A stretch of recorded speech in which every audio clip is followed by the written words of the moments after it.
дээр ямар санал өгөх вэ гэдэг нь бол ер нь гишүүний бүр хэрэгтэй. Бидний хувьд бол би тухайн үед бас хэлсэн те би ер нь найзтай байгаа гэж. Нэгдүгээрт би айцтай, хоёрдугаарт байсан. Хоёрдугаарт болохоор аль нэг асуудал нь шийдвэрлэгдэхэд 64 хүний нөхөрлөл шийдэгдэнэ. За аль нэг тал нь 64-өөс дээш байж иж тухайн асуудал шийдэгдэн штэ. За тэгэхэд 64 гаргуулахгүй тулд ямар ажиллагаа явсан бэ гэдгийг бид нар нэгдүгээр тарах хэрэгтэй. Маш олон гишүүдийг гадагшны явуулахын явуулаад, дарамтлахын дарамтлаад, аргалахын аргалаад гэж 64 хүрэхгүй байх тал дээр л одоо нэг хэсэг нь бол ажилласан. За тэгээд нөхцөл байдал нь өөрөөр иргэнгүүт энэ чинь улс төрийн л одоо агуулга явж байгаа шүү дээ цаанаа бол. Тэгээд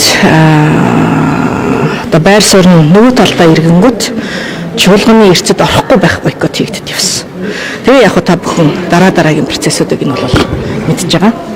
За 2019 оноос хойш үндсэн хуулийн нэмэлт өөрчлөлтийн дараагаар байнгын хорооны санал хураалгасан өөрөө одоо буруу гэдэг ийм агуулгыг бол ярьж илээ. Гэхдээ 21 оны одоо хөрсөх ерөнхий сайдыг огцруулах тэр үеийн тэмдэглэл протоколыг одоо цаасан дээр бууснаар нь харах юм бол өөрийн хүсэлтэд өгснийг хилцэхдэг байхгүй учраас гишүүд огцруулах одоо өргөдөл өгсөнтөө адилтган үзнэ гэдэг ийм агуулгаар санал хураалгаж гормын саналыг бямц цаг цайд гаргасан байдаг. Тэгээ саналын дэмжээд тэгээд тухайн үедээ одоо байнгын хорооны саналын том ялган шигдэж санал хураалгасан байлаа. Тэгэхээр 19 оноос хойш одоо яг адилхан ийм одоо бичигдсэн дөрмийн залтар бол байсан. Гагцхүү тэгээд үүнийг бол тэмээ ямаата харьцуулж өөр асуудал юм а гэж ярьсан.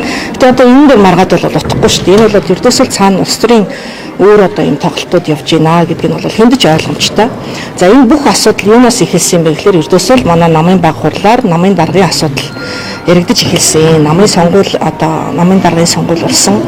За тэгээд одоо ялсан ялагдсан талууд хоорондоо маргаж нэг одоо хулгайч олоорчноор нь дуудаж одоо тэгэл ерөн процесс өрнөсөн шүү дээ. Тэгээ зөвхөн өөрсдийнхөө одоо зөвхөн өрсөлдөгчөө намсан юм гэхээр бас тийм биш.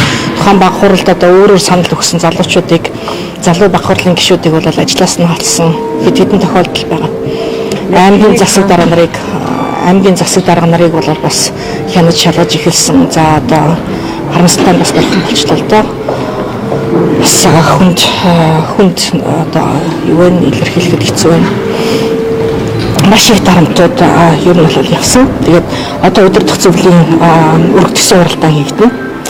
Өргөдсөн хуралдаан нь үе үеийн намын дарга нар, үе үеийн нарийн бичгийн дарга нар буюу дарган дэргэдэх одоо энэ зөвлөлтөд хамтарсан хуралдаан хийгдэнэ. Тэгээд ер нь бол одоо яг энэ улс төрийн нөхцөл байдлаа одоо нэг тийш нь ойлголцоо. Намын гишүүдээч бод одоо бусад одоо энэ оролцогч талуудаач бод энэ бол арай хэвтэрлээ. Гэтэл одоо энэ зүйлийг хэлмээр байна. Одоогийн байдлаар яг хэлцэх асуудал яг улс төрийн одоо өнөөгийн нөхцөл байдлын талаар хэлсэн. Тэгээд юу болох нь түүнээс одоо гарч байгаа л мэдээлэл хийдэг хөө. Одоо бол мэдчихэж байгаагаар энэ одоо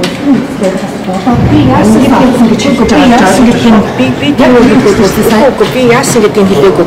Манай өөрийн дарамтлаас болоод тэр хүн асуучлаа гэсэн болцооч төхөө. Тэгээд бичлэг надруу дээр би тэгж хэлээгүй. Гэхдээ яг хоёулаа бичлэгийн эргэлээд үзсэн. Би манай бидний өөрөө фэйсбүүкээр нэмж бичсэн байсан байхгүй да.